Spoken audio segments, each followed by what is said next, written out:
Hey everybody, welcome to an episode of Power Hour with myself and Giles Tiger Thomas. Today we are talking about the 2024 Olympia.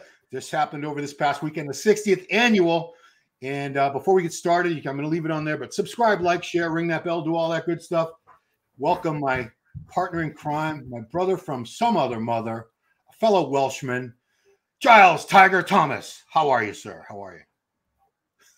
I'm doing very well, thank you, Ron. I've just finally kind of recovered from the weekend. I feel like I've just started to come back down to earth because yesterday, like, I was in such a, I kept trying to do videos in the garden and I kept getting emotional, like talking about Samson and stuff, because it was such a, I said to Lauren, I feel like someone's just spun me and it just spun me around 100 times. I said, and there's so many different things that we're kind of, sort of stimulation, do you know what I mean? Like with Ashley, and obviously people doing stuff with the tours and, you know, and like rooting for Wesley. And then, you know, there was so much going on. And, you know, we have personal connections to so many of these people. It was just, it really was like, it was overwhelming. That's the way I can describe it. And then to like Ryan Terry winning the men's physique Olympia, obviously that was great because I love Ryan and he's British. And then we had Samson, and it was just like, I mean, because the first ever media interview Samson ever did was with myself and AJ in Global, or for Global Muscle back in, must have been 2018 now.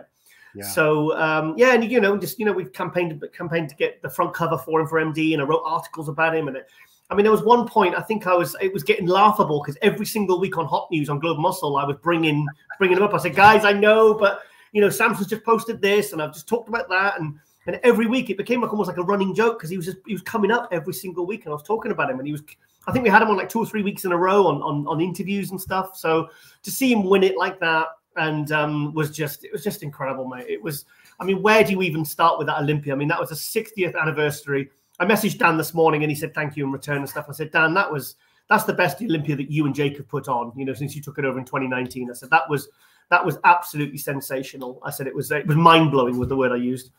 And so just like I said, just today, I just feel like I'm a little bit, but then I'm kind of, because like the final week, because I got Andrew flying in on Saturday.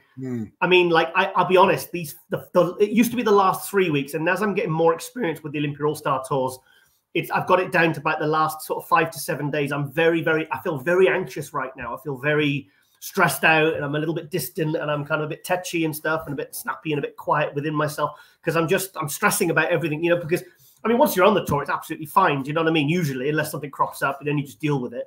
But yeah, I'm getting really sort of like stressed out now. Do you know what I mean? But it just comes with the territory. But as it's been with every single tour, I don't know how many I've done, like 6, 7, 8, or one of them.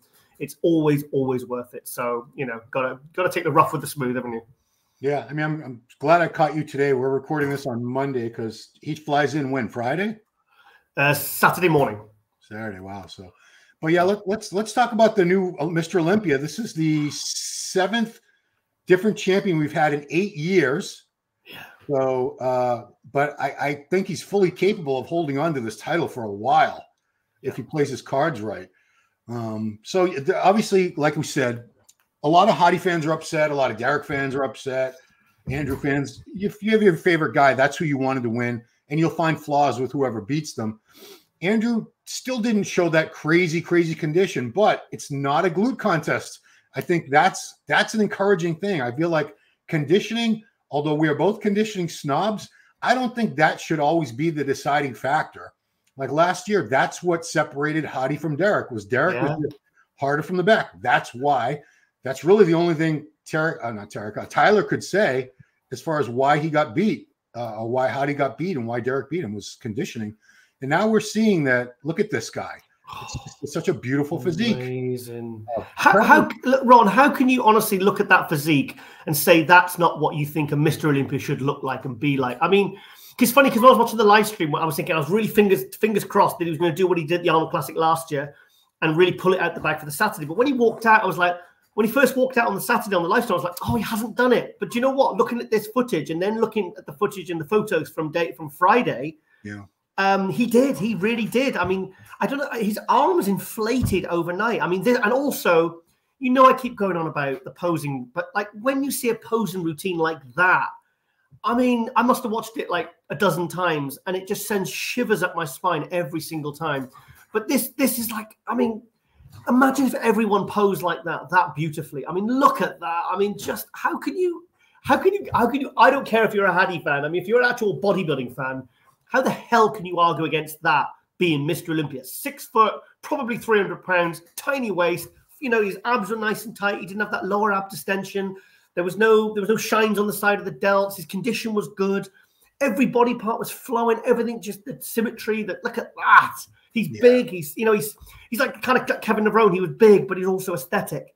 You know, so I just don't see how anyone in their right mind could say that's not what they think a Mr. Olympia should look like, because that to me is a breath of fresh air. I'm so glad, you know, that, I mean, for multiple reasons, I'm so glad why he's won. But I was just, I mean, look, and also I just messaged William Bonac as well. I said, William, that was a real beautiful moment where you literally, you weren't even aware of what you were doing. You just jumped on him. I mean, he literally pounced on him. And also, did you see how happy, Hadi, Derek, Martin, you know, all of them, all the top 5, Andrew, Bonac, did you see how happy they were for him? And he actually picked up Hadi and spun him around. Did you see that? I mean, you know, it was just, you just saw how happy everyone was. Do you know what I mean? It's for me, this even eclipses Sean Roden in 2018 when Sean Roden won. That was exciting because I was there with you. I mean, for me, this beats it hands down. Yeah, I mean, it was a happy moment because we always love to see new champions. We love to see change. And, you know, as much as I say right now, well, it'd be great if Samson wins like 8 or 10 times. I don't know. I still feel like I like seeing a change, a new face up there, someone get another chance. And I don't think I do think this doesn't necessarily mean a changing of what they're going to be looking for. Like, it doesn't mean Hadi can't get the title back, or Derek can't get the title back, or Martin Fitzwater couldn't win the title. Someone like that. You know, anything can happen from year to year. Just because a taller guy won this year doesn't mean from now on it's only going to be taller guys. Just like, look at classic physique. Everyone's been saying, oh, well, you got to be 6'1" now, or the shorter guys have been phased out of classic. And no, I think it was Mike Summerfield. I've never stood next to him, but he was significantly shorter. Yeah, I saw Mike at the Empro Classic back in May. Because he said to me, he said, Giles, he said, look, you know, I love doing seminars. He said, I know you're doing the Olympia All-Star Tours. If you ever want to do something, you know, I'm interested. I really like doing these. But at the time, he was kind of, he was ranked number 8 in the world. Do you know what I mean? So I thought, I can't really, you probably wouldn't be enough of a draw for me to justify putting one of those together. Do you know what I mean? I probably wouldn't be able to get the bookings. But now, and then especially not just coming second, but now with Chris Bumstead retiring, I mean, realistically, he's kind of like the next in line. Plus, he's only in Germany. Yeah. So anyway, I stood next to him, and you can see there, he's what, 5'8", 5'9"?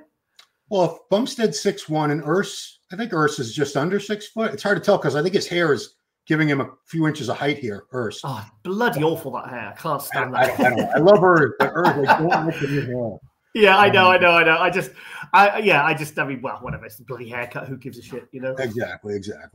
But, you know, Bumstead was the standard bearer for the division for 6 years. Yeah. But that doesn't mean we can't get another guy like Summerfield 5'8", or, you know, who's coming back next year? We got, I believe Ruffin's coming back next year. Yeah. Well, hang on a minute. Remember we were like, when Sean Roden won the Olympia at 238 in 2018, we were like, oh, this means, because that's what they've chosen as Mr. Olympia, that means now they're going to go for only aesthetic guys. Right. And it's like, it's just who they see as the best on the day. That's not like, okay, this is the criteria one. They just basically look at, it's a sport of comparison. So they look at what's in front of them and they'll say, well, who's the best? But going to Bumstead, I didn't think he could actually look this good as a classic, because I thought in 22, I thought his physique was peaked. I thought there's nothing more he can do. He's in condition. He's got good symmetry. He's got good shape. He's shredded. You know, he presents himself beautifully. I thought there's no way, it's not physically possible that he can get, unless they move the weight cap. I don't think he can actually get any better at that body weight, you know, with the restrictions of the height and weight classic restriction. Yeah. But I was proved wrong. I mean, I thought the best Bumstead we ever saw was in 22. And then in 2023, he was like 4 or 5% off that, but he obviously still good enough to win. Right. But this year, I couldn't believe what I was seeing. My eyes popped out on stalks. And how the hell did he get his arms so much bigger? It was absolutely phenomenal. The pose routine, everything, the condition. I mean, and also, I mean, no disrespect to Mike Summerfield, but I don't see how Mike Summerfield got even one first place vote, because to me, Bumstead was in a class of his own. Because I watched the live stream, watched every single minute of it. And for me, it was it was a fight for second place. It was like when Ronnie was at his peak, you know, it was just, you know, or Dorian 93, and it's like, okay, then who's second? Right. Yeah, Bumstead, I agree. Like, last year, I was sort of leaning toward the same thing you said, is he hit his peak, and now it's just going to be a struggle to maintain that peak. But we're talking about a guy last year who was only 28 years old. Yeah. He's only 29 now. He turns 30 in a few months, early next year, January, February. But I love to see a guy go out on top like that at the best he's ever looked. Yeah. And that's, you know, he knew this was going to be his last one. He knew that long ago. We called it. Yeah, we did. We did. I said to him, I actually thought he was going to announce it before, but then maybe that, I don't know, maybe it was probably smart to do it with the victory speech. You know what I mean? But he's pulled a Lee Haney. I mean, Lee Haney was retired at 31, the best he ever looked at the 1991 Olympia with 8 Sandows.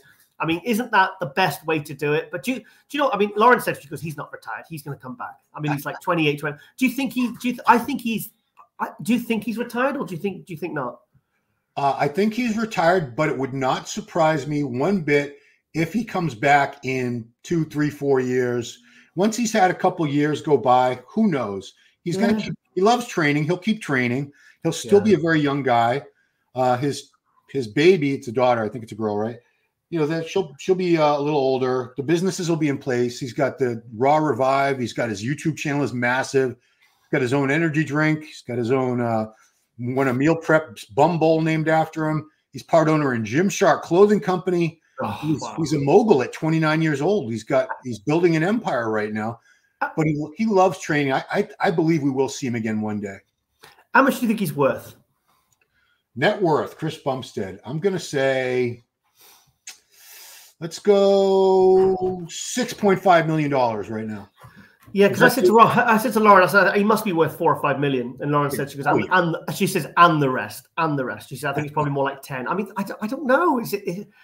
Is it really going to bring him? I mean, I suppose a lot of his money is kind of like sewn up in companies, and it's kind of like more for the future. But I was just curious. I was thinking, God, I'm at 28. Imagine being worth that much, you know, and purely just all from, you know, being this kind of superstar in the industry. It's incredible. Yeah, but I mean, he's playing both. He's playing all sides. He was the great competitive athlete. He was the social media star, the YouTube star, and he's supplement clothing. I mean, he was perfect example. We used Jay Cutler years ago. He's the modern day Jay Cutler, somebody who's really smart about investing his time and energy into all these different business ventures that are paying. You know, Jay Cutler set himself up for success while he was competing. Yeah, Bumstead did the same thing. But Jay came back. Remember, Jay came back long after we thought he was done. Yeah, Cutler invested his money in property, didn't he? He went to Vegas when no one was really living in Vegas, and he was flipping a lot of when it wasn't really recognized as somewhere that was going to blow up in terms of property. Mm-hmm. And that's what he did when he was Mr. Olympia and doing all these appearances. He basically threw all his money into properties and flipped them, and then it just basically exploded. And what is he worth now? Like, what, 30, 35 million maybe? Oh, at least, I'm sure. Yeah. He's been very, very, he's a great businessman. He's absolutely phenomenal. Yeah. Let's take a look at some other, I want to give this guy some props because, you know, you called this guy, you've rated Mike Summerfield highly for a while. This was last year's Olympia, I believe. Yep. And he's been coming up the ranks, and this was only a year ago. The drastic difference, the improvements he made in 1 year, phenomenal. The conditioning. I told you, we brought it up on Power Hour. I brought some pictures up, you know, when he had the vest in the Dragons there. And I said, I think he's the dark horse. I'm telling you that now. But I didn't believe he could. I honestly didn't think he would go do as well as he did, because he went straight into second place. They brought him out with him and Urs. And I was like, oh, wow, they brought him out, you know, like really like the top 3, you know, and they left him there. And then he was the last one with him and Bumstead at the end. I was like, shit, he's got second place here. So he's over the moon. I messaged him this morning, actually. He's absolutely over the moon. So, yeah, he's fair dues, man. I mean, he's you know, going from, he was 5th, then he dropped down to 8th, and now he's gone up to second place, and Chris has retired. So what a position to be in. I mean, now he can ride this hype all year. The next year for him is going to be, I mean, really, he's like, you know, like we assumed with Wesley when he beat Urs and Ramon at the Arnold Classic, it kind of like in your head, it's like, well, actually, that kind of ranks him as #2 in the world, the main contender to Chris Bumstead. Yeah. But now you've got someone like Summerfield, who's just got 2nd place with even 1 or 2 first place votes. But then Chris has gone and retired and actually announced it. So like Mike Summerfield now, all eyes are on him now for the next year. So as the classic Olympia champion. So good on him. So let's see what he does now. Wonder whether he does other shows or whether he just thinks, okay, I'm just going to go and do the Olympia because that is my title to get. So it's going to make it interesting for next year, though. I think it makes it absolutely interesting, but that begs the question. You know, Bumstead has, I think he's up to like 30 million followers on Instagram. He's got a massive following. Just put it that way. A lot of people felt the success and popularity of the classic division was in large part to Chris Bumstead being the champion. Yeah. So if Chris is gone, does that take away some of the following, some of the shine from the division? Or do you think those people, like we talk about, we debate this every week. We seem to have a lot of people now who are fans of a particular athlete. They follow them on social media. They're not necessarily fans of the sport. So are we going to lose some of these people who have been following the classic physique Olympia because Chris is gone, or do you think they'll stick around? Well, no, because like you just said it, they're fans of Chris Bumstead, not the classic class or bodybuilding. They're just fans of Chris because they want to look like him, or they think he's cool, or they like watching his videos, or they can relate to him. So, and if anything, if you want to look on the positive side, it now leaves it wide open, because it's like you and me are doing like previews and we're saying, well, who's going to get second? Because obviously Chris is so far ahead, and it's widely acknowledged that he's so far ahead. But now, you know, you're going to have probably 3, 4, 5 guys that like when, you know, the 98 Olympia, when Dorian wasn't there, you know, there was like Nasser, Ronnie, Flex, you know, there was like 4, Kevin Navrone, Sean, there was like 4 or 5 guys that were like, I'm going to freaking win this. Now the throne is vacant. I'm going to step my game up. I'm going to win this. So really, you know, I think that first call out at the Olympia, the Classic Olympia next year is going to be just as exciting, because, you know, it's wide open, and there's going to be, everyone's going to be bringing their absolute A game. I'm not saying they didn't for this one, but, you know, there's going to be a lot of kind of interesting storylines for the classic line. So I think it's awesome, you know? So, I mean, I'm going to miss Chris though. I think I got a bit emotional when I was listening to when I was watching his speech, because it was like, shit, you know, this, you know, and he went out on top. I mean, it's a kind of like it's like a movie type sort of storyline, you know, like you couldn't have wanted it to go any better, really. But and also going out at your all-time best, I mean, that's a boss move. 100%. So at the risk, you know, we might anger some of the 300 million people living in Brazil in the next couple minutes. But 4th place, Ramon dropped down. This was a guy who was very much the heir apparent to Bumstead. He's 2nd place 2 years in a row. He won the Arnold. I mean, he's a very strong contender. I don't see him getting better. I see him starting to sort of fade away. Size-wise, I was impressed with him. Condition was really great, but, you know, the back needs more density detail. Yeah, give him credit here. Definitely came in condition, but I haven't seen him with that real pop where I was like, wow, in a few shows now. Well, when we saw him at the 2022 Olympia, and the last call out was just him and Chris, and I was like, because of the year before, I wasn't that impressed with Ramon, and I was like, I turned to you and I said, oh, I get it now. I said, he is actually really good. Yeah. You know, once you see him in the flesh. But and he looked good at the finals. Once he fixed his tan, he was a little bit fuller. But at the prejudging and all the tan running, I mean, his upper body just looked completely depleted, and you can see it there. Even his upper body there's no pop. I mean, his legs were great. His legs were hard. His glutes were hard. His lower body was great. But the upper, look at that. I mean, the upper body he looks flat as a pancake there, you know. And I know he did pull it back a little bit. In fact, to be honest, on the first day, I probably wouldn't have even had him in 4th place. I would have had him lower. I think if that had been, you got to think about it. If that was his first Olympia, you know, where would he be? Would he be first call out, or would he be 2nd or 3rd call out? Because I don't think you'd even notice him in a lineup if this was his first Olympia. It's only because he was Ramondino. Do you know what I mean? This was, but look at him there. He looks nothing special. But I just, the thing is, he struggled to make weight. He was like, what, 2 kilo or 2 kilo over like a couple of days before. So it's not like he's, okay, he can get bigger in the upper body, he can get bigger here and there. But I don't know what he's going to do now, because I don't know. I really don't know. I think there's other guys now like Mike Summerfield. And I tell you what, you know, I've never been that much of a big fan of Brion, but I tell you what, he's made a fan of me this year, because he looked fantastic at the Arnold Classic. His upper body was bigger. His legs were popping here. I thought he looked absolutely fantastic. But I tell you, the other guy that really, really stood out that I think will eclipse people like Ramondino in years to come is that guy on the right there, 22-year-old. Hang on, I got told off. I got some shit for how I said it. Is it because I was saying Josema? Was it Josema? Jose? Just Jose? It's Jose Manuel Munoz. There you go. What Ron said. So, I mean, I was absolute when they came out in the first groups of 8, you know, when they're bringing them out, because there was like 7 groups of 8 or whatever. I was just like, because obviously I was looking for him, but when I saw him in the lineup, I didn't even recognize, I didn't realize it was him until I actually saw his face. It was like, my eye was just immediately drawn to him. I thought, I've actually put on his Instagram this morning. I said, you're going to win the Olympia. I said, I think he is. I think he's the biggest superstar right now in Classic. In fact, I think he could beat Summerfield next year.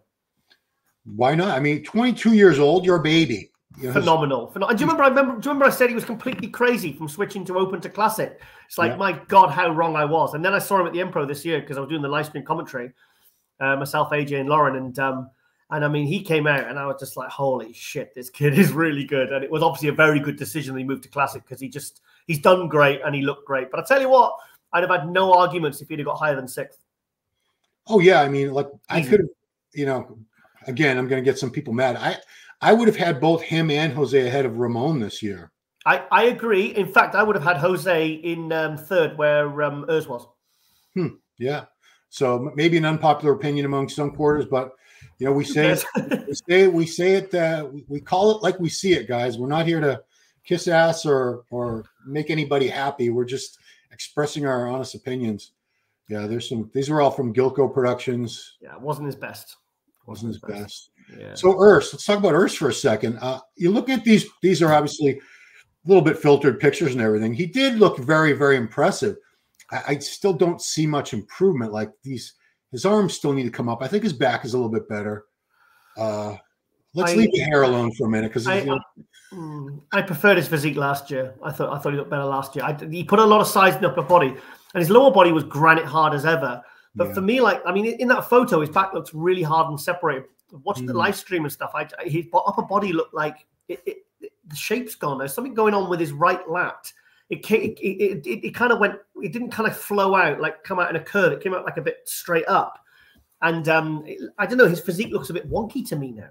I didn't like it. I didn't like this look, and I thought his tan was too light. He didn't have enough color on. But there's something going on. There's something doesn't flow anymore for me. But then again, you know, I mean, no one would have argued. I think if he'd have been 2nd, I mean, that's how much the judges loved him. But for me, I preferred his physique last year.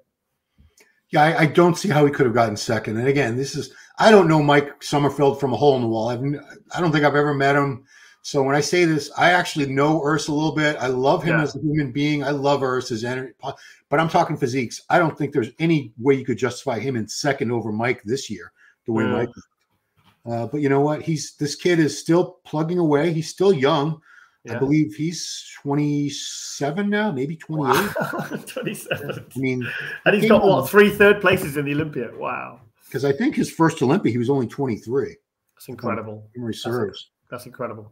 Because what was the first show? Was it Chicago that he won? Milos? Tampa, wasn't it? Yeah, Milos and I were there, and we were both blown away. Milos was sitting next to me. We were just blown away by this kid.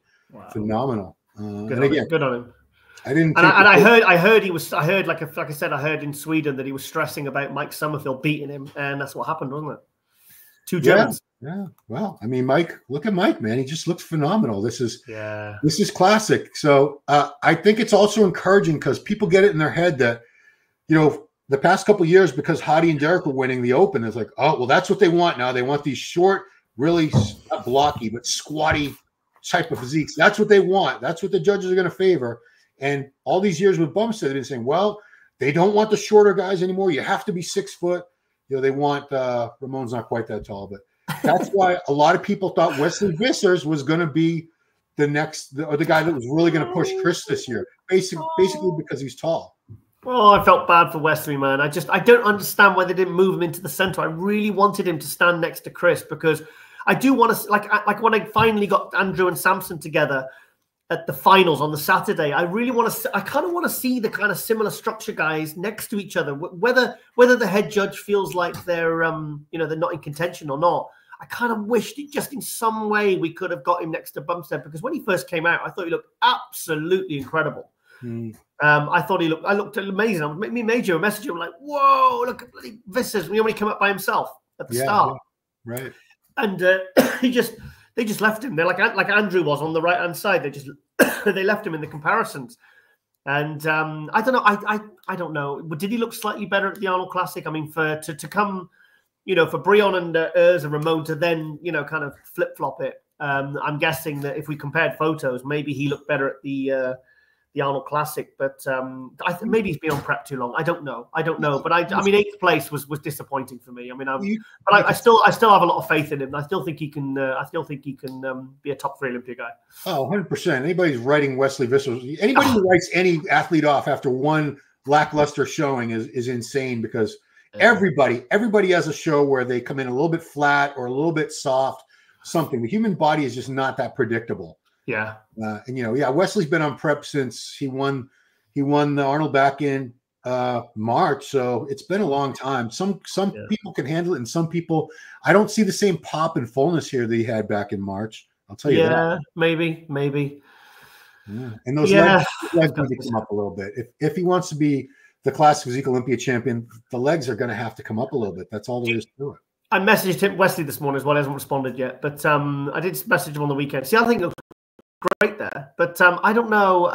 What do you think you'll do? Do you think you'll do the Arnold Classic? Or that's why I asked him. I said, "You're going to do the Arnold Classic, or are you going to do a late qualifier and go do the Olympia again?" Do you think? Because I'm thinking maybe he does need a really good off season. But then some guys, they actually, the more they compete, the more they improve. So, I mean, the thing is, Wesley's very smart. He's not somebody who does things on a whim. So let's see. I'd be interested to see if he's going to try and regain some footing by trying to win the Arnold Classic again, or whether he just says, "Do you know what? I'm just going to go to ground and I'm going to make the improvements I feel I need to make, and I'm going to come back at the Olympia next year and kind of get where I feel like I want to be, like a top 2, top 3 Olympia guy." Yeah, I mean, we're already hearing a lot of guys saying they're doing. Samson's already confirmed he's doing the Arnold. Yeah. Who else? Andrew Jacks. I mean, yeah. So that could be the top 2, mate. And thing is, you're telling me that with $500,000. And thing is, now that they've done this with the prize money, also I think they did really well keeping that secret. 600K first prize for the Olympia, 250 second prize. I don't know. I have a feeling if that had got out amongst the very, very, like literally Dan or Jake, I have a feeling that I would have found out. I think I would have been privy to that information, but I would have been asked, like we do a lot of times where we're kind of asked to say nothing. But I think like the people's reactions, I think they really kept that under wraps. Maybe they didn't find that kind of money, or maybe Jake just went, "Do you know what? Right at the last minute, F it. There's an extra 200K." Because I felt like Samson when they went, the 600K, you could see him go, "What?" Like you could see him go, "Holy shit!" Because he effectively got a 200 grand bonus, literally like in the snap of the fingers. So, but my point is, with $500,000, do you think? I mean, you know what Arnold's like? He's he doesn't like to lose. Do you think? I've got a funny feeling this is going to go back and forth. I think he's going to go back and forth, and I've got a feeling that Arnold's going to top it. I've got a feeling he's going to fight dirty on this one. And the thing is, though, he's fighting dirty, but look, the only people that benefit are the athletes and the fans. So how can we complain about that? For the entire time I've been following bodybuilding, the fans have complained these guys don't make anywhere near the amount of money as other professional athletes in more mainstream sports. Yeah, that we dream. Like the Mr. Olympia, this is how many years have we been saying Mr. Olympia should win $1 million? He should get $1 million. I mean, that should be like a minimum. We're not that far. It's 600. A few years ago, it was like 200, 250. He went from 400 to 600 in 1 year, Jake, for the champ. Well, I remember it was when Dorian was winning, it was like 60K, and then it went to 100K, then to 110 when, like in Ronnie's era. Yeah. And then when AMI took over, because people complain about AMI, and it's like, well, hang on a minute, AMI are the ones that bumped up the prize money from 110 to 400. So don't bitch about them too much, because like what they've done for the athletes. I mean, sorry, Phil Heath. What they do, Phil Heath winning, 7 times 400, 2.8 million. Yeah. That's that's not a, you can live off that. It's not chump change. So yeah, exactly. So I wouldn't be surprised if Arnold, goes and bumps it up again, or he'll go and really increase the prize money in some of the other divisions, like because people now are complaining now that the Open has gone up so much. They're saying, well, hang on a minute. Why is the classic only, which is just as popular, if not more popular, brings in more competitors, maybe more fans overall with the amount of, because you think about the top, I mean, you had what, 15 guys in the Open, and you had 56, you know, who got all bringing sponsors. They're all bringing, you know, money into the industry. They're bringing all those competitors, all those registration fees, and the amateurs. You know, they're putting bums on seats with family members and friends and stuff, supporters coming to the qualifiers. Do you know what I mean? The Olympic qualifiers.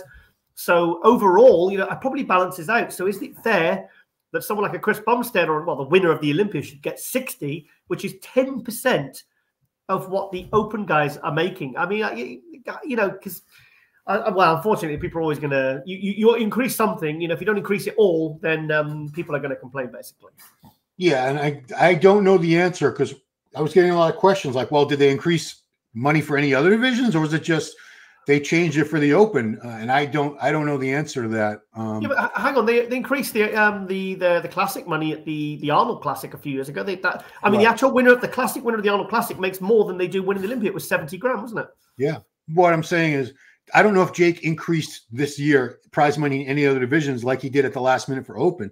No. But, you know, people get greedy. Obviously, what puts the asses in the seats? It's the Open. It really is. Yeah, it is. It is. It is. You can't argue with that. And you can say, well, it's, you know, and it's sexist. It's this. It's not fair. But, you know, I tell you what, you go run a pro qualifier, and you put no disrespect, but you put like 2 pro classes that are, say, figure and men's physique, or you have a pro qualifier and you put Open guys on, and watch what happens. I mean, look at the views of different videos. If you're covering men's physique, or you're covering bikini versus Open bodybuilding, especially if it's like a live thing, look at the difference in the views. It's dramatic. Yeah, exactly. Yeah, exactly. Yeah, it's numbers. Numbers don't lie. It's like, it's like, you know, with salaries and stuff like that. You know, you're paid on what you're worth. Right. All right. Let's we should talk about some of the other guys up there, because let's go into Derek, because Derek was the reigning champion. I've got his shirt on today. We covered what went wrong. I feel like that his legs didn't have the same pop and fullness. He looks like this one on the left, which is his right quad, seems to be down in size a little. It wasn't the same Derek as last year. He was definitely downgraded a bit in condition and size in some areas. So I feel for him, because I don't think he trained any less intensely. I don't think he dieted less strictly. I just think the body didn't cooperate for whatever reasons, but he still brought a great package. 3rd place in the world. I know it's not being that it's devastating to lose that title, I'm sure, but he worked hard and he still looked good enough to get 3rd place in the world. Well, it just shows you how close those top 3 were, really, because I thought that he made some improvements in his chest. I felt like his back obviously looked crazy. But for me, see, the first impression with Derek, and I remember at the 22 Olympia and the 2021 Olympia when he won the 212, if you remember when he first came out, he hit that front relaxed. Even when we did that guest posing and it just did the front relaxed, it was like, oh, everyone just gasped. It was like the shoulder to waist, like Ronnie in 99, that shoulder to waist ratio was just like shocking. And then he lifted his arms up, hit that frontal bicep. And I remember everyone in the 22 Olympia, we all in the audience, everyone just gasped. Everyone was just going crazy. Yeah. He did that this year, and it was like silence. Nothing really. And I felt like his frontal bicep and his like radial bicep, those were great shots for him. But I felt like it was just like, it just didn't. I don't know whether, is he a bit more straight up and down now? He's lost a little bit of that small waist, trying to get bigger. I mean, look, his glutes look shredded there. His back looks great. His shoulders look great. But there was definitely something going on in the legs. And also, in some angles, his arms looked a little bit downsized as well. Like his biceps look pretty flat there, if you can see it. Do you know what I mean? Yeah. I mean, but to be honest, and I'm really going to get some shit for that. But I tell you what, I wouldn't have been shocked if Martin had beaten. Oh, I agree. I mean, these are some shots from last year. Yeah. It was a better look at that. I mean, smaller waist. Smaller waists. Legs are bigger. Legs were bigger. I don't know what went wrong exactly. I think he's still young enough. I don't think his physique's on a downward spiral yet. I don't think that's what's going on. But yeah, this was not the Derek that we just saw over the weekend. That Derek would have I don't know, had he showed up looking exactly like last year, I think he would have been 2nd place. second. Maybe one. Maybe he would have beat Samson. I don't know. No. No. Okay. No, I mean, I don't know. I mean, I actually had Hadi beating him last year. So, yeah, I mean, he's still top 3 in the world. And the thing is, like, it just shows you that there's no outright winners now, you know? And the thing is, like, because I'll be honest, I think Derek and Hadi I don't see how they can get any better. You know, I mean, Hadi's been kind of bringing, I know he kind of upsized his back a little bit in 22 when he won it, but I feel like Hadi's kind of looked like the same pretty much for the last 5-6 years. But also with Hadi, I knew he wasn't going to win it when he turned to the back, because I remember at the Arnold Classic, the only weakness I felt that Hadi had at the time was he wasn't very crisp from the back. He never really, like, his real bicep was always lacked separation. Then at the Arnold Classic and the Arnold UK, because I was at the Arnold UK, like, he finally nailed that condition and separation in his back, his glutes, his hams. I mean, all the back shots, you know, head to toe. And I was like, okay, he's nailed it now. He really is, you know, he's getting as close to as good as he can be in his entirety. Right. And then he turned at the Olympia again this year. Hang on, look now. See, look. Is he as crisp in the shoulders, the arms, the back, around the scapula, the lower back? He's soft. He's soft in the back. He's not soft, but he's lacking separation, which he did have at the Arnold UK. So, and yes, I don't like the side delts. You know, you can see them; they're clearly swollen. So that's an issue. Yeah. I think he was absolutely fantastic. His condition was incredible, but I think second place was definitely the right decision. I mean, there's a disparity between the left and the right leg. I mean, it's just. He can keep bringing more of the same, but I don't think him or Derek can really like make the kind of strides we've seen in years past. But the thing is, we know Samson can get better. He can get harder. He can get more separated. He's got a big frame, so he can add bits. The thing is with Samson, he improved his physique this year by not putting on 20, 30 pounds of muscle. Like when I saw him in France, I could see when he did his front relaxed his frontal bicep, his waist was narrower. So he brought his waist in. His arms were bigger. His serratus intercostals were like sharper, which gave him so much of a better, like that front lat spread and the rear lat spread. I mean, people were saying he wasn't improving. It's like, well, go really look at his physique and go look at him how he looked at the Arnold Classic or the Olympia, because I'm telling you that he was very, very much improved in those shots. You can really see it. There's better separation in his arms. And thing is, like, you know, in terms of symmetry and proportion, I mean, I can't fault him. I literally can't fault him now. Yeah, one thing that I was kind of scratching my head is I heard a lot of the Hadi supporters saying that he was drastically improved. I'm like, from where? From what?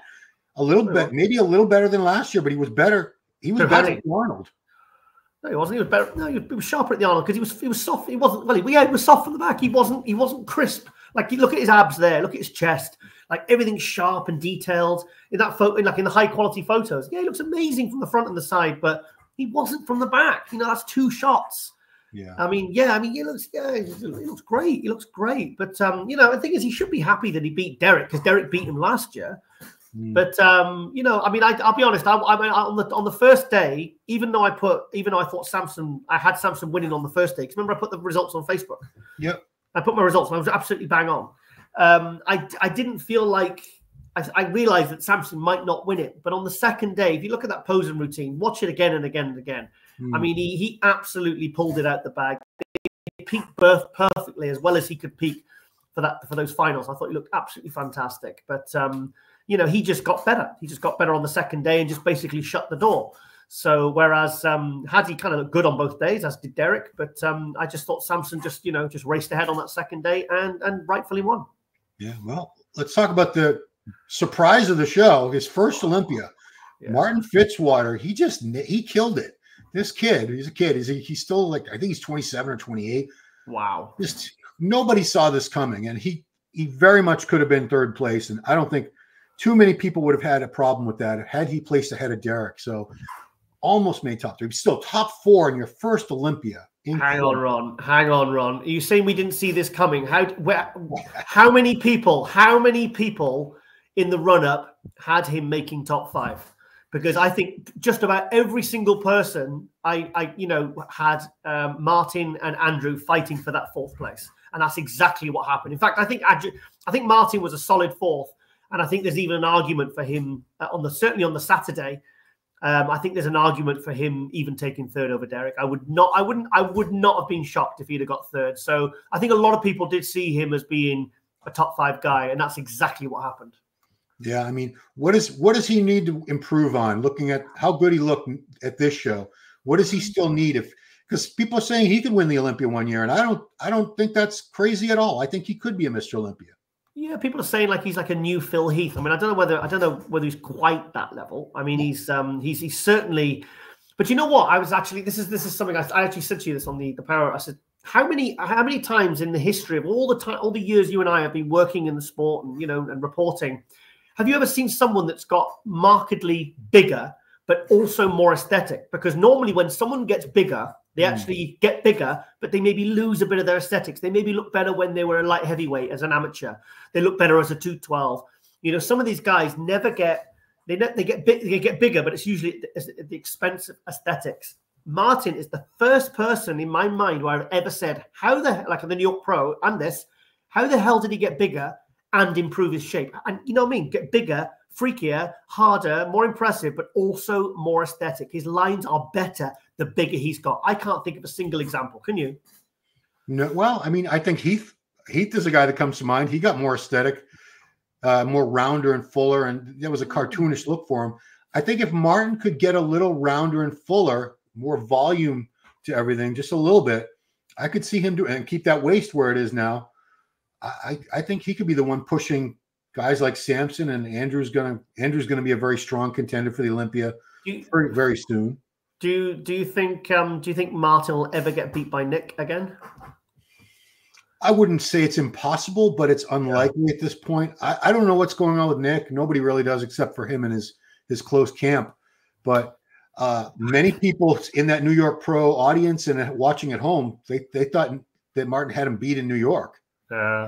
And he's better now. Thing is, he's better now. This is why you should never. I mean, I know it for him. It was out of his control. I mean, I've made my opinions quite clear on that. Yeah. In previous Power Hours, but I just think you shouldn't skip or miss Olympias. But regardless of whether it was his fault or whether he should have done it or not done it, it's relevant. You start missing Olympias, then it gives opportunities for the other guys to get better and better and better and eclipse you. So. Because maybe fourth place is where Nick would have landed. Do you know what I mean? If he'd have showed up looking like he did in 22 or even 21. But I feel like a lot of the eyes now and the hype and maybe some of that fan base now from Nick are all kind of looking at Martin and they're all just going crazy for Martin. So, but I'm really happy for Martin. I like him. We did the Stinky Fish Challenge together in Sweden back in April 22 over in Sweden. And he's a good kid and he trains like an animal. And I've seen him in the flesh, like because he was training that was when him and Keon were both on the gas team, and we were all in the gym training together, and everyone was just watching him. And my God, they're both posing afterwards. And my God, Martin, when he hits that rear lat spread, there's no gaps. It's like an eclipse.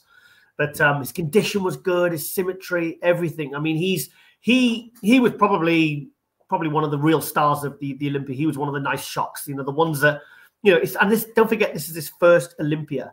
And this is a guy that got refused. He didn't even get the invite to the Arnold Classic. What, 6 months ago? That's right. They didn't want him there. They didn't want him there. So he went and did Detroit, won that, and then nearly beat Nick Walker at the New York Pro. So that tells you how much mental strength he's got. Because I remember I was like, oh, really? Everyone was so gutted for him. He's like, oh, well, I didn't get the invite. And I bet they are kicking themselves now. I bet they'll be kicking his door down to get him in the Arnold Classic in March. My God. I bet they're already in touch with him. Are you kidding me? Yeah, exactly. I bet he's like, oh, no, let me think about it. Let me think about it. Maybe leave him hanging for a couple of weeks because, he's a top 4 Olympia guy now. I mean, I bet the thing is they must have thought maybe, oh, this isn't a guy that's even won pro shows. He doesn't even look like a top 10 Olympia guy. Why would we even invite him? And now he's won Detroit, nearly beat Nick Walker at the New York Pro, and then takes 4th place in his first Olympia. Also next to Derek Lunsford, like matching in pose for pose, maybe even beat him in a couple of shots. Even like that rear lat spread. I was talking to someone yesterday that was actually at the Olympia, and he said, Giles, he said, I'm telling you, on the Saturday night, he says that rear lat spread, when he hit it next to Derek, he says, all eyes were on Martin, not Derek. Yeah. Yeah. So not bad. I'd say he was the best Olympia debut we've seen in a very, very long time. Nick Walker, 21 was pretty good. Yeah, that's true. We've had some great Olympia debuts, but this goes up there in that group for sure. Yeah. Let's talk about 5th place. He's not even in this call out. Jeez. 4th through 8th, Andrew there. Again, things didn't go Andrew's way for whatever reason. We in the live stream we talked about it. He came in a little bit heavy. I think the Texas look was a little bit better. But you know, you take chances. You try different things as coaches, as athletes. They tried a different look this time, and look at the size of him. I know, it's just big dude. He's huge. He's freaking huge. I mean, he must be well over 300 pounds. Yeah, I just posted that today. Yeah. It's actually 5 days till I fly him in. He flies in on Saturday. It's Monday now, so that's 5 days away. And then I'm going to get him here in the studio. I'm going to do a podcast with Olympia. I'm going to send that right over to them, and then I'll maybe take him to Nando's, and we'll go. If he wants to train, I'll take him to my gym, and because even if the gym's shut, I'll get the keys, and you can go and train in peace. Then, do you know what I mean? Right. So, and then we'll just relax, and then get ready for the first one, the first day. So, in fact, I'm going to go sort his room out at the nice hotel today. Where I put all the superstars like Samson and Ronnie and Phil Heath, Brandon Curry. I always put them at the same place. It's tucked away at the middle of nowhere, and it's 17th century. And it's beautiful. So 17th century. Oh my goodness. Yeah, 17th century. Yeah. Do they have Wi-Fi in the 17th century? I don't think so. They do, but because it's kind of like in a valley, you need the Wi-Fi because you won't get any connection on your phone. So you have to connect up to the Wi-Fi because there's literally no phone signal. It's like a weird valley. But yeah, I was happy Andrew got 5th because I was hoping that Hunter wasn't going to beat him because I didn't want him to get sick because then that's a drop down from last year. Right. But I know his music got messed up and everything, but I thought he looked absolutely fantastic. And I'm really, really excited to see that he's going to be doing the Arnold Classic now as well, because I was kind of hoping he would.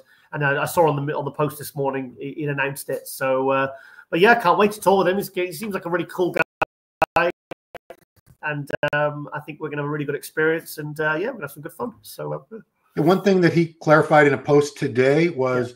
You know, we said he looked. I said he looked defeated. Other people said he wasn't being aggressive enough. He's never been a real aggressive guy on stage. He's got that calm, cool, collected demeanor about him that he doesn't snarl and chase after people, and you know, as we see with some other guys. So maybe I was misreading his typical personality for something that it wasn't. So my apologies, Andrew. Yeah. I was surprised actually because I mean, when he said we'll do the tour, I was thinking, well, that means he's definitely not doing any post-Olympia shows. Because I was thinking, is he going to show up and do Romania or Prague or Spain or some of these other shows? But he's obviously done. He's just wants to do the Olympia, and that's the one that matters. And he wants to go and do the Arnold Classic. So I mean, obviously, just going for the big prize money show. I suppose when you're top 5 in the world, these like the Olympia and the Arnold now are pumping out that kind of prize money. I mean, he won 35 grand he won here. Yeah, I believe so. Who was 6th place, Hunter, or was it Hunter? Well, I think Raphael was 8th. Oh, geez. So yeah, let's talk about Hunter for a second because he's a legit guy. He's been 4th place up there. He's been in the top 10 a few times now. I think 8th was the worst that he ever did, right? Yeah. So, what do you see him getting better? He's bigger, but bigger isn't always necessarily better. What's changed with him, and what needs to change? Well, he lost by 1 point to Andrew. So he was 1 point away from, 2 points away from taking 5th place. So it was very close between him and Andrew. I think he's just making improvements all the time. I think he looks good. I think he's someone, in my experience, that you have to see in the flesh, because I can watch video like this and I can say that's not my kind of physique, and there's things that I don't like about his physique, but he is definitely more impressive in the flesh. That's one thing I will say for him. It's funny because I said on one of our Olympia ones on the weekend, I said that I'd have no argument if Raphael beat him, and then Ben Chow, his coach, sent me a DM telling me off, saying, "Are you crazy? Are you crazy? You're telling me that Raphael did it a Hunter?" So anyway, then I went into my, because it dropped down from the top before you see it, before it registers. So I went into my DMs, and there was the last comment was from when he and I spoke a few years ago. I was thinking, he's deleted it. And then the next thing, he deleted the whole chat and everything came out. So he obviously said it in the heat of the moment, annoyed, because he was probably watching it live. And then he deleted it straight away. So, Ben, if you're watching, I did see that message. Oh, cool. No, Hunter's great. I think he's fantastic. He's was he being 4th, 8th, 6th, 7th, 6th, so I mean he's a legit top 6, top 8 guy here. So he's improving. He's doing his job. He's working. He's turning up in good condition. Do you know what though? I will say, when you've got that last name, the pressure is on him to produce a really good posing routine. And I'm sorry, he did not do a good posing routine. Yeah, which is odd because his father, Lee Lebrun, was one of the greatest posers of who's ever stepped on a bodybuilding stage. It's not fair, really, for us to say that. But I'm sorry, but you know, from someone like you and me, Ron, that have been following this sport so long, you can't, and you know that his dad is there with him, and he's not like they live like in different parts of America. I kind of do expect something a little bit special. So I'm sorry, Hunter, and I'm sorry that we're putting that pressure on you. But mate, you know, because for me, I thought the posing routines were absolutely shocking. Apart from Samson's routine, even Derek's routine, because Derek's routine last year at the Olympia was incredible. Yeah. And then when I saw Samson's routine, it made me go, guys, this is why I keep going on about the importance of a good posing routine, because look what Samson did when he came out. I mean, he, like when Brandon Curry won it in 2019, he came out and he just commanded the stage, and everyone was just like mesmerized. You know, it was just like Bumstead when he did his routine. That was an amazing routine. It was beautifully choreographed, real emotion, good choice of music. You know, the lyrics meant something. I mean, I'm getting shivers just thinking about that routine that Samson did. But the others, even Bonak's routine wasn't that great. And Bonak's a really, really good poser. So Bonak, Hunter, Raphael's routine was awful. Hattie's routine was awful. It was the same music he's used in the years past. I was just like, I just wanted him to roll. Normally, the posing routines are the best part. And I just wanted him to roll through them. I was like, whatever, you know, whatever. It was like, just guest posing. I would say maybe 2 or 3 actually even put anything together. I think every single one of those top 10 literally just went out and just winged it. It looked like it. Let's turn our attention to 212 division. I want to give those guys some love because we both have followed the division, and it does take a backseat at times to open. So let's focus on still champion, 2-time champ Keon. I didn't expect this from Keon. He's getting bigger. This is a guy that was 180 pounds in the Classic Physique Olympia a few years ago as a young 23-year-old. He's still only 29. He was 205 pounds here. Beautiful shape. This is some of the best genetics that have ever stepped on an Olympia stage. Look at that. I mean, Ron, I wasn't expecting this. Yeah, I wasn't expecting this. I was expecting, you know, something like he brought last year, which was great. I mean, I had Clarita winning last year anyway. Yep. But when he came out, I mean, he looked good from the front, but when he turned to the side and the back and he actually hit those shots, I mean, actually somebody was posting some pictures and last year's and this year's, and honestly, it doesn't even look like the same guy. He was so improved. I mean, I actually messaged Patrick Tour and I said, mate, wow. I said, you know, basically give him props. And then do you know what Patrick did? Patrick sent me a message I sent him a couple of months ago, replied to it. He said he saved a message of when I said, I think Clarita's going to get his title back this year. Wow. And he said, Giles, I saved this message because I knew what Keon was going to bring. So he just wanted to remind me how wrong I was.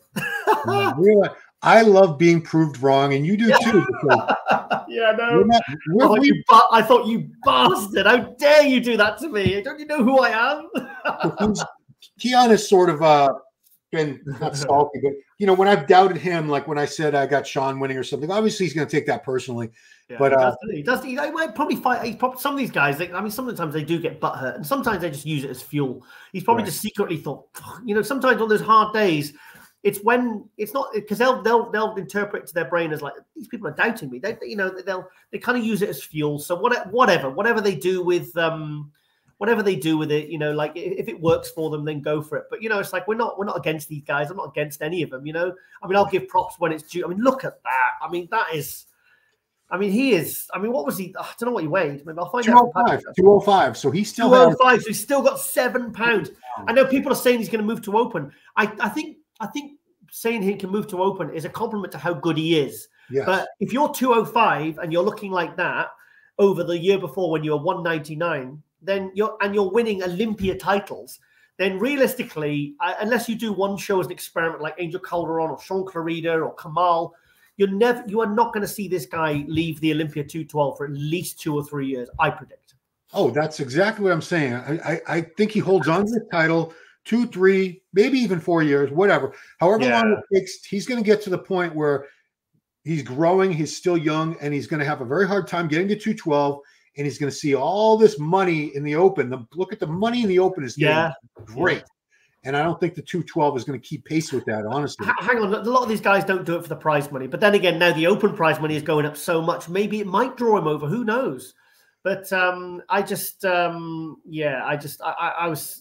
he's so good. He was so good, and I've got to give credit, man. He looked phenomenal, absolutely phenomenal, aesthetic, you know. But thing is, I think like last year, I did have Sean Clarida winning, but this year, like he was like Bumstead. He was so far out in front. I thought, then I was thinking, well, actually, is Angel Calderon and Sean Clarida going to get second? Do you know what I mean? I couldn't even say who was going to get second because I'd already had first decided because he was, like you said, he was so far ahead of the game. But isn't it nice to be the champion and come back? And like last year, a lot of people probably were a little bit 50-50 and like, oh, I had Sean winning like I did, you know? And now it must be very satisfying to then have people say, well, mate, you won it like by a country mile there. Yeah. So let's talk about Sean for a minute. They did, his coach, Matt Jansen, they listened to the criticism from last year where Sean was having a little bit of abdominal distension. It was the beginning of a bubble gut. They told him to bring that gut in, bring the midsection in. His condition was perfect last year, so it wasn't a condition issue, but he downsized a little bit in overcorrecting is what I think he did. He overcorrected. They came in too light, too small. He lost that pop, that freakiness that he had. He's never going to be as pretty as Keon anyway. So his strength was being real thick and dense, and nobody expected Keon to put on the amount of mass that he did. I believe it was 6 pounds. Keon's 6 pounds heavier this year. So, well, I heard that Sean was 175 here. Now, to me, they way over dieted him because thing is, you didn't need to take 10 pounds off him to get his waist in because at the finals at the Olympia last year, his waist was fine. When he came out for his posing routine, I was like, oh, thank God he's got it because he brought the waist in. So it wasn't a case of him being too big or too heavy for his height. It was just a case of what was basically in his stomach because the first day he had a bit of stomach bloat and he couldn't flex his abs properly.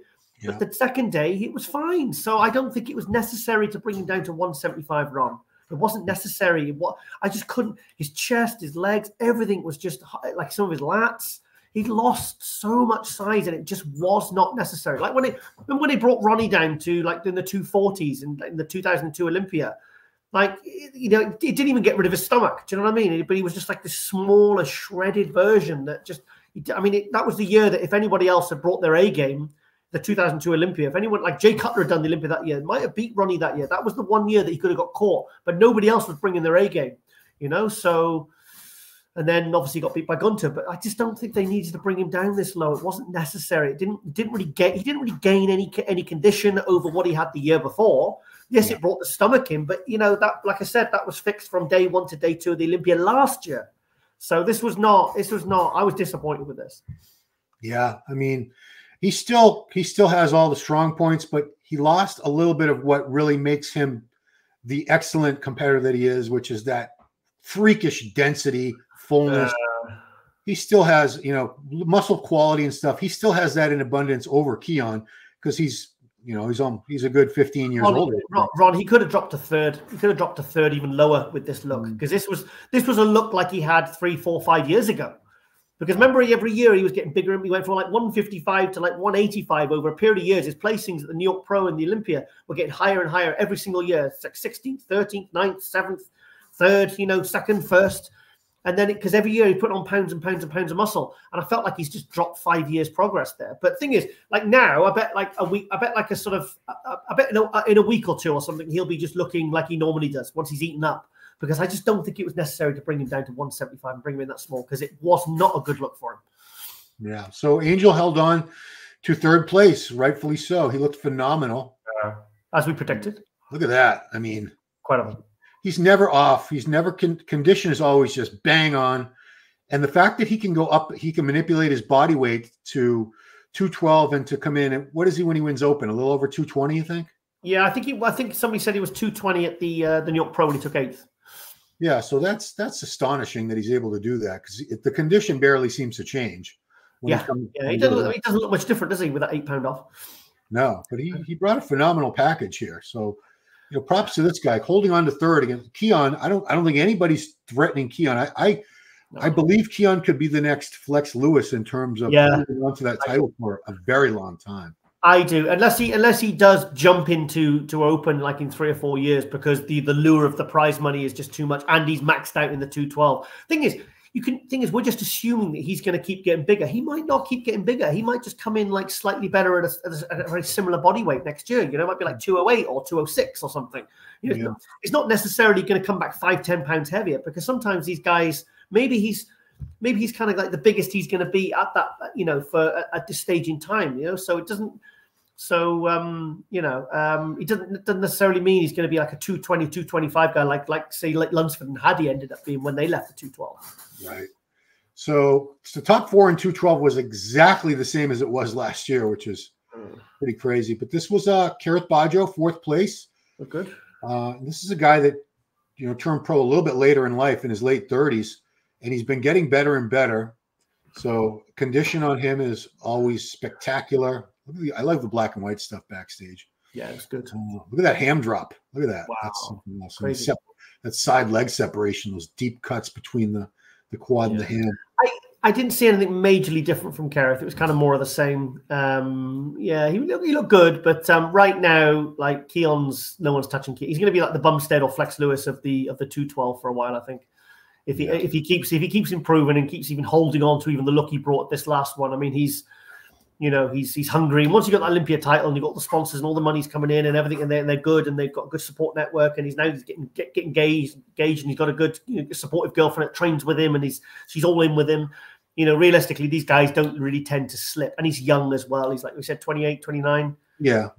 29. So he's really, I mean, you know, we probably haven't even seen the best version of Keon yet. So that's what makes it really, really exciting. It's like Samson, you know, Samson can improve as well. Do you know what I mean? So for the next 2 or 3 years, you're probably going to see Keon and Samson just winning the Olympia, you know, again and again. 100%. Well, congratulations, Kareth. 4th place in the world is not a bad place to be. Not a Twice. Bad place to be. Twice, exactly. So let's congratulate 5-time Olympia champ Andrea Shaw. She looked phenomenal. Yeah. There was a little bit of drama because she got beat a few weeks prior to that by Angie Yo over at the Rising Phoenix show, but we all knew she was going to dial in for the Olympics. That was just a way to build hype, I think. And I know they did kind of go on condition on that day, but I said to you, let's not get excited here. Andrea Shaw's going to win the Olympia, and I heard she won with straight first, so it was a unanimous decision. And Angela certainly looked as good as she did at the Rising Phoenix, whereas Andrea was kind of like warming up. She wasn't peaking for that show; she was peaking for this one.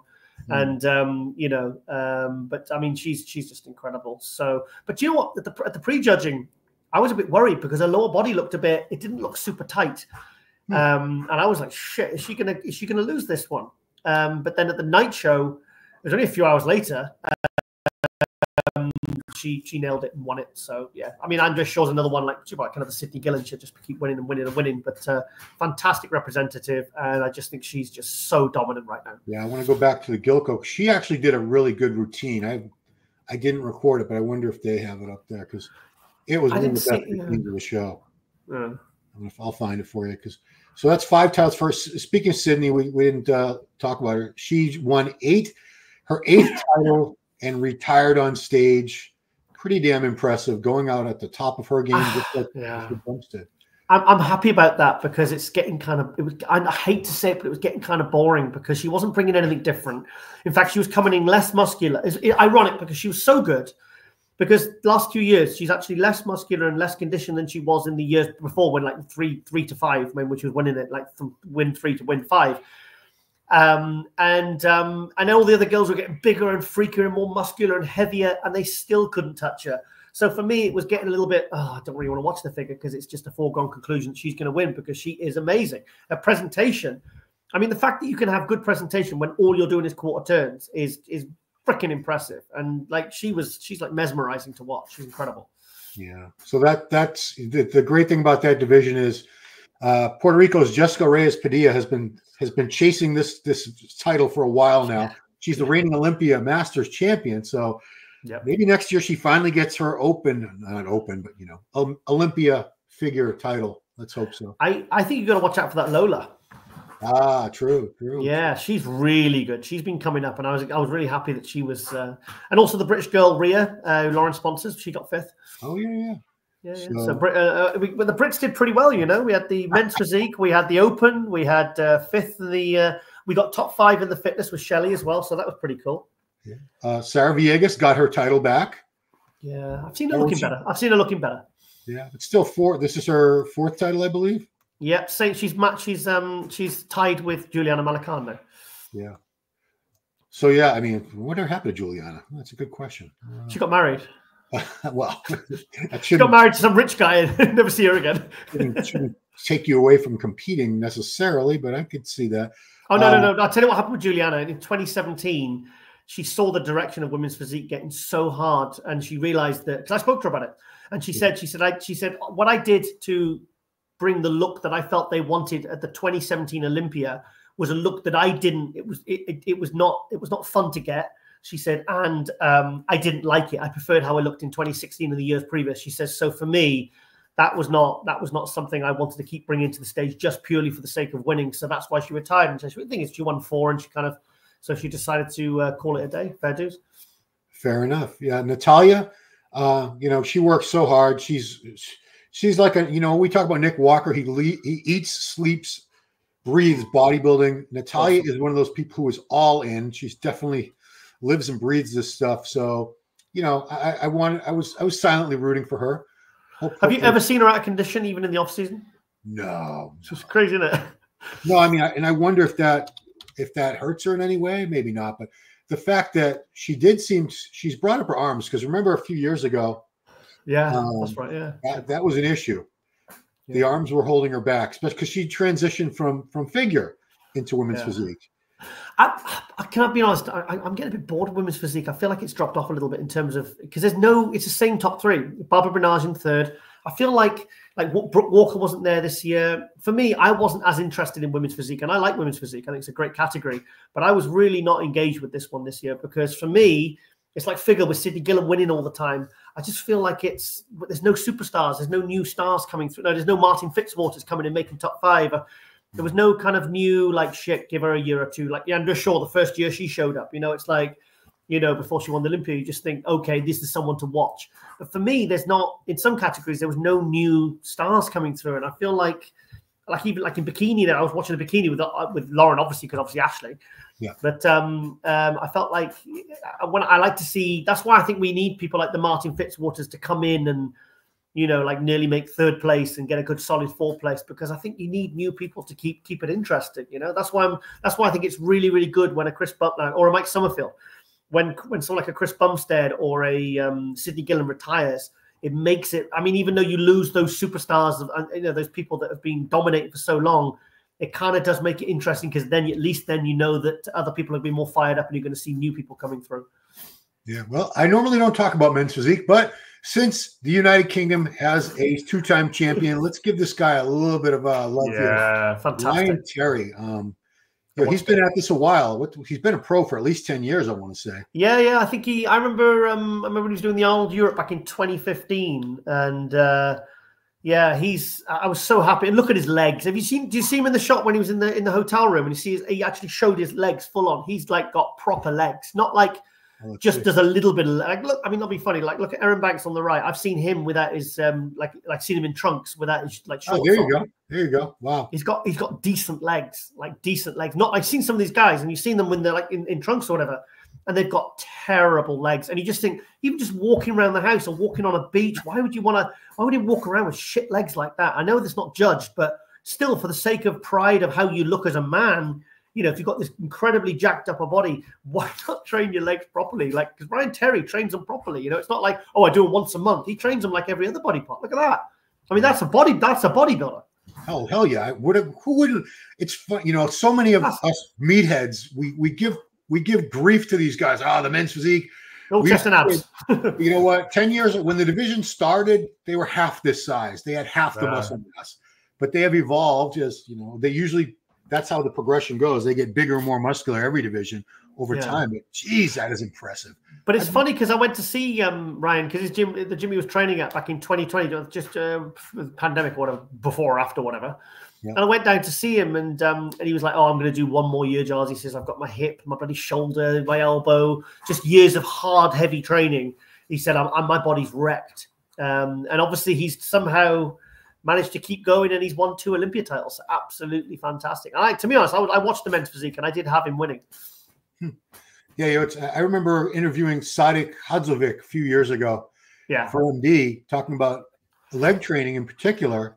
And he said, why would you not train legs? Leg training is so anabolic and you burn so many calories. Why would you waste all that opportunity on the effects it can have on everything else, the benefits you can get, just because they're not judging the lower body. And exactly.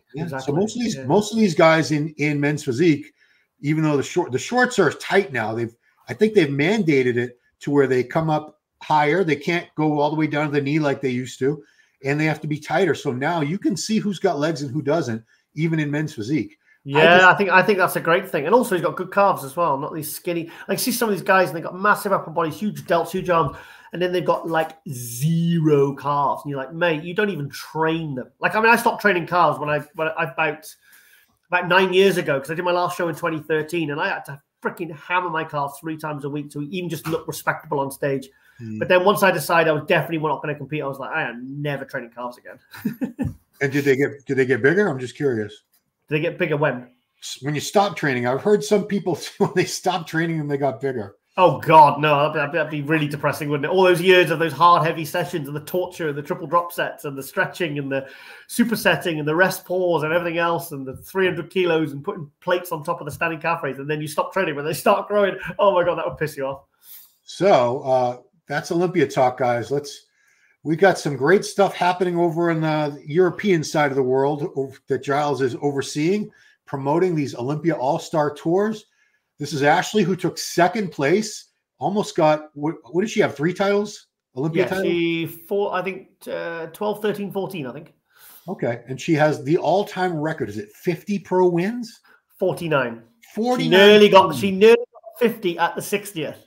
Wow. So, but she's going to be doing Kazakhstan and Romania. And in fact, we've actually updated this poster because we've got 3 dates now, because she can only do 3 days. So we've kind of got her while she's stopping off. So she's going to stop off in the UK for 3. We've updated this. We've got another one now. If you go back to my Instagram, that's the Andrew Jacked one. Wait. Let's see. Where have you updated it? Have I put it on Lauren's? Or I don't know where I put it actually. Is it your stories? Or is your stories of walking around the garden? You never know. Yeah. I enjoy it. There's the garden. I mean, that's my garden. Yeah, that's my back garden. I'm looking at it now. Yeah, look at it there. There's my coffee in the morning. It's funny because I actually get up now. I've stopped drinking wine at night. I get up really early now. I get like 6, 7 o'clock. So some mornings I come out and it's pitch dark, or the sun's just coming up, the sunset. So it's nice because I was never an early riser, but I am now. You know. Yeah. So yeah, this is the big tour coming up. Andrew Jacked.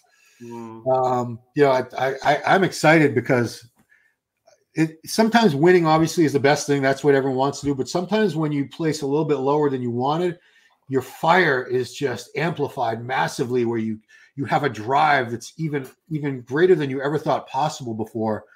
I think Andrew is on track now to, now that Samson's the champ, and those two were sort of rivals. I don't know if personally they were rivals or if we were sort of putting that scenario in everyone's heads as media guys. But now that he sees Samson winning, I bet he really wants that title next year. Yeah, exactly. I could see the top 3 between Martin and Andrew and Samson. I could see that being the top 3 very, very easily. So it's going to be interesting because I think we're probably going to hear in the next few weeks who wants to do the Arnold Classic, because that prize money, they're all going to be wanting to do it now to go after the big money, you know? Yeah. So assemble. Yeah, you've had a few of these. You had the Wesley tour, you had Ronnie, you had Brandon. 2 with Ronnie.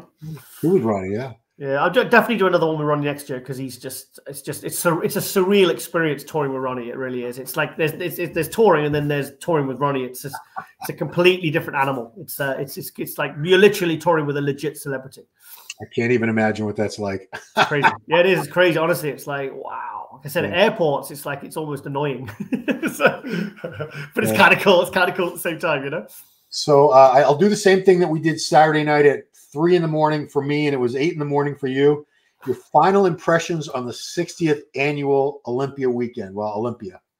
Absolutely amazing. I loved it. Like I said, I don't normally watch nearly as many categories as that, but I was just glued. Me and Lauren, we had it on the live stream in the studio here, and we were glued the whole weekend. I mean, I went to bed at 12:15 on a Friday night. I woke up at 3:45, and then it was watching it through to the morning. A quick nap, and then we went straight to. I had breakfast. I went straight to the gym. Saturday night, went to bed at 12. Woke up at 3. Watched it till the morning, and then we went to. I did the same again. Yeah. Bed for 45 minutes. Lauren went to the gym to do cardio. Came back, had some more food, then went back to the gym with me to train. Yeah. And it was absolutely fantastic. But what an Olympia. I'm so happy for Samson. It was just amazing. I can't imagine. I mean, his life has been changing exponentially in the last couple of years. You know, I mean, you think about where he was in 2021, you know, like just, you know, he lost his job and lost John Meadows and, you know, and it's just been an upward trajectory of success. And I'm just so happy for him and Marlena. So, I mean, someone said to me on the thing, says, "Oh, well, now are you gonna take it back that you think he shouldn't have done France?" And I said, "No, actually, I feel more that he shouldn't have done France because he ended up winning the Olympia." Yeah. Because I don't think doing France would have benefited him doing the Olympia. I think if anything, it'll be a detriment. I mean, obviously, for me, it was a gamble. And yes, look at that, picking up. Awesome. I picked up Hadi, but Hadi wants to kill. But Jing is Hadi looked genuinely happy. Look at him. See, that's he did. He kissed the top of his head there. You could see at the very end. See, isn't that nice? You know, because like you know, Hadi like kind of walked off last year, and then this year he's like kissing the guy because he's just so happy for him. You know, because when Hadi and Derek beat Samson, you know, Samson was very gracious, you know, and I think you get back what you put out. And I think, look, yeah, look how happy they are. We say the old people say there's no more camaraderie in bodybuilding. Come on, you can't get any more camaraderie. I don't remember the old school guys hugging and kissing each other on stage like this. Yeah, I mean, Bonac looks like he's tearing up there. Do you know what I mean? I mean, the way he jumped on him, it was absolutely, it was lovely. It was wonderful. Yeah. So I'm just so happy for him. And it'll make it extra exciting for next year. You're going to have Hadi and Derek returning. You're going to have Martin and Andrew who are kind of coming up. So, I mean, we're in a great, bodybuilding's in a very, very great position right now. And obviously Classic with Bumstead leaving, it's going to leave wide open now for several guys, not just Mike Summerfield. There's probably 4 or 5 guys that could contend for that title next year. Like I said, like at the 1998 Olympia, where the whole top 6 was really, you know, they were like, I'm going to win this. Right. I'm here to win this, you know, because all those Sean, Nasser, Lavroni, Flex Wheeler, they'd all been second. So they all had it in their head, I can win this, you know, so I think it's going to make for very exciting because Classic is just, I mean, it's just growing and growing and growing. Yeah, it was a fantastic Olympia, fantastic organization. You know, great with the prize money surprise, that massive Sandow. Because I spoke to Brian Bullman because he was running the backstage, and he sent me a video because he was leaving the hotel to go to his car. He was driving back to Los Angeles, where he lives, California. Yeah, and he said, Giles, he sent me a video of Samson being interviewed backstage, and he was holding the Sandow. And he said, Giles, he says, do you know what? He says, have a get. How much do you think? He said, I swear to God, he said that thing probably weighs 30 kilos. He said, it is absolutely, he said, it even came in a case. He said the case probably cost several grand. He said it's got like wheels on it. It's got like a trolley, like a beautiful presentation case for it to go into. He said, Giles, that probably cost thousands as well. And you know those, you know the rings? Yes. So let me just interrupt for a second to tell people, Jake Wood had championship Olympia rings made he had one made for Samson and all the previous winners. These are $18,000 rings. Gold diamonds. It's the same jeweler that makes the rings for the baseball World Series champions in the USA. So I heard it was $18,000 each ring. Yeah, I heard they cost $18,000 each. So I bet Dorian was. Thing is, because Dorian, Frank saying all the Mr. Olympias left alive. Dorian, Frank Zane, and Arnold are the 3 surviving Olympia champions that weren't there. I mean, you're Brandon in the show. Yeah. Dexter Jackson was there. Harami wasn't there. Rami wasn't there. You're right. Rami so there was more than a few, actually, more than a few. But apparently Dorian was having a hip replacement. Oh. Yeah, he was having surgery. He was having surgery. That's why he wasn't there. Because I was thinking, where's Dorian? Because Dorian is always there. Yeah. So I'm just trying to think. You know, I'm sure we probably missed out on Mr. Olympia or 2. Yeah, probably. But yeah. So I just want to add to that. Like I said, it is an amazing time to be a bodybuilding fan. It's a great time to be a pro bodybuilder. Yeah, God. The money is getting better finally. the production values, you know, people are saying, oh, the lighting suck. Whatever. Look at the production values. This was like a Super Bowl halftime show. Yeah, brilliant. You know, Jake puts a lot of money, and Dan Solomon, the whole team, into making this production just as spectacular as possible, because he wants us to feel as prestigious as football, baseball, soccer, NBA, anything on that level, because these guys work hard. These girls, they all work so hard. We love the sport, and to see it evolving the way it is, it's, you know, I'll admit, I was very sick with FOMO all weekend. I don't know if you know that. What's that? Fear of missing out. It's when you're I did. I'll be honest, until I put the live stream on that morning, I was a bit glum. I was a bit upset, you know, because the thing is, I could have gone, but I kind of left it too late. And I thought I probably, if I'd really organized, I kind of had the Andrew tour like flashing in my head all the time, and I was worried about that, you know, thinking about that, concerned with it. Sure. And I just thought, oh, and I kind of dithered, and then the opportunity went, you know. I should have gone really, but I don't want to miss them again. But I did hear the general consensus from people I spoke to that were there. They said that venue, World Resorts, was definitely better than Planet Hollywood. Certainly, like the backstage area was definitely better. Everyone seemed to like so maybe the Olympia will be staying there for a few years now. So people seem to be very, very, very positive about that venue for fans and people that are working there. But now it's going to make it very exciting, because over to you, Arnold. What are you going to do now? Because I mean, you know, that guy's not.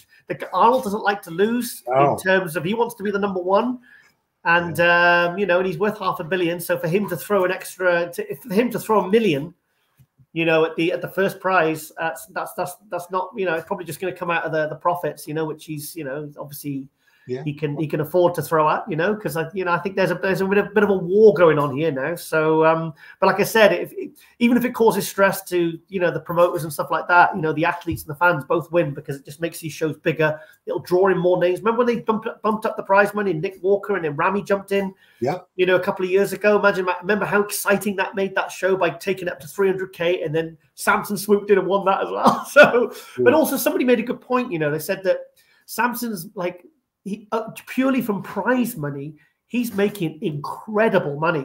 Like most people get money from endorsements, like Chris Bumstead, 50 grand. It's like that's probably pocket change to him for what he's got with all his different sources of income. He doesn't compete to make money. Right. He competes to, you know, promote himself and obviously get his name out there, and obviously, you know, but things have come from that. But Samson is the other way around, purely from what he makes as prize money. I mean, it's insane, you know, and he doesn't get a like for like. I don't know whether it's true or not, but I heard he got, like last year when he got third, I heard he got a 50K bonus from Hostile. I don't know whether that's true, but I did hear from a good source. They said like, okay, there's a 50K bonus, and I've heard that Samson will be renegotiating his contract as well. Somebody said that he had renegotiated it, but I do believe, because the thing is, like, do you think about it, right? They signed him for a 5-year deal before he'd even won a pro show. What was that, 2020 or 21? They signed him to a 5-year deal. Wow. So, and that's a hell of a gamble on their part, but my God, it's paid off. So isn't that reciprocal faith and relationship that where they've both basically grown together? Yeah. I mean, Samson's happy because he's had support for like the last 4 years. He was able to leave his job 3 years ago, and now, you know, he's rewarding them, you know, so it's nice to see, because Hostile's not like a top 5 supplement company in the world. It's growing, but it's still quite relatively a new, small company. So I'm really happy for them, because they put that faith into Fuad, put that faith into him and everything. And it's nice to see. It's nice because you see people hopping all the time because they just get offered more money. There's not a lot of loyalty in this industry, really. Yeah. But it's nice to see that loyalty has been rewarded both sides, and they've both benefited. So for that, I think that's a real that's a really cool story to. And hopefully sends a good message out into the industry to the other athletes. Yeah, and I know someone can say, what about the other divisions? But right now I'm talking about open. I think we are less than 2 years away from seeing $1 million first prize at either the Arnold, the Olympia, or both. I think we're not far off from that. It's maybe a year. Because thing is, like, the way that, because thing is, do you remember there was only like one or two, like one main sponsor at the Olympia? Now they're picking up a lot of big sponsors, you know, like, because Dan is really, I mean, Dan's like Dan and Jake. I mean, and things with Jake, I mean, Jake's, you know, not short of a few bob, like, but as we say in the UK, but he's not afraid to put his money where his mouth is, because I think that was one of the highlights when they just, that thing with the prize money, because I didn't know, and I'm telling you, if there was more than, say, 3 or 4 people that knew that, I've got a feeling you or I would have found out somehow. We would have heard a rumor that we wouldn't have been able, look, don't repeat this. This is what I've heard. It might be true. It would have got out because you know what people are like. If somebody gets that information, they'll be like, "Wait a minute, you didn't hear this from me," but just you know, and then it like literally 1,000 people know because you know what this industry's like. I mean, remember when Dan rang me and he told me about the Olympia being bought out by Jake? He said, "Giles, you're one of the first people to know Jake Wood has bought the Olympia," and I went, "Holy shit!" You know, and I told you, and you broke the news. You know what I mean? But it's like it doesn't take long for these things to break. So they kept that under wraps. So that was sneaky, but it was very, very cool of them to do that. And the way they did it was very, very, because I don't think the athletes that you could see that Samson's like, what? I mean, 600K. Wow. It's a lot of money. I mean, the Olympia is in great hands. It's been said these guys are the best custodians of the Olympia brand promotion since Joe Weider. I think in many ways they're even better in a lot of ways because times have changed and they're able to do more for the athletes, for the fans. That pay-per-view looked fantastic. It was crystal clear. It was. Yeah, the lighting was a bit dark on the Friday though. Yeah, the lighting. That was the. I mean, if Dan asks me any, because Dan sometimes asks me, he'll ask for any feedback, and I think that's literally unless I really think about it, the only thing that I can think actually that was, you know, could be done better for next year is they just need to fix the lighting for the Friday night because it was fine on the Saturday, and also the flashing background was a bit much. A bit, but it's getting worse. I think it's because there was a couple of athletes came out and it went a bit darker, and it was better for them. It made them look better. So I think they need to. I don't know how they get around that because all these LED screens. That's the, you know, it used to be like something that was actually painted or it was like something physical. But now it's all on screens and LEDs. That's how it's done now. Like at the Romania show, at the nighttime, they shut in after the show on the Friday and the Saturday because of the amateur and the pro. They clear all the venue out and they convert it back into a nightclub. So all the graphics you see going on, like at the Spain venue, you know, the VB Spaces in Alicante, everything you see on all the it's all done with a click of a switch. So they switch it off and everything's gone. Because remember you're at some shows and you and me are doing wrap ups or something, and they're taking down banners. And stage banners, and the people have to physically, like, they're up there for hours taking everything down and taking all the rigs down. Now it's like someone just presses a button and it's like move the chairs and you can turn it back into whatever you want to turn it back into. So you know, I don't know how they fix that, but like I said, it's that's been really nitpicky because that was an incredible Olympia. And Ron, you and me are never missing another Olympia, mate. I think that's what we've got to agree on there. 100%. We can't say much, but we will definitely be there next year. Yeah, this is the only time you're not going to see Giles and I at the Olympia. Guys, if you have any comments or opinions about anything we've said or about the Olympia in general, and I'm sure you do, this is a sport of opinions and preferences, and it's subjective. So drop some comments down there. We look at them. You know, you love us, you hate us, tell us. We love the feedback. We can take it. We have thick skin. But if you want to tell us how great we are, that's great too. I always enjoy that. Kiss my ass. But anyway, guys, we appreciate you watching. Giles, I appreciate you taking the time to do this, especially just days away from this massive Andrew Jack tour that you're doing. I know you're a very busy guy, so thank you. And especially thanks for staying up all night long, 2 nights in a row. Can I ask you something? Because I'm getting a few ideas for tours for next year. Yeah. Who do you think I should tour with? That's guys in the comments.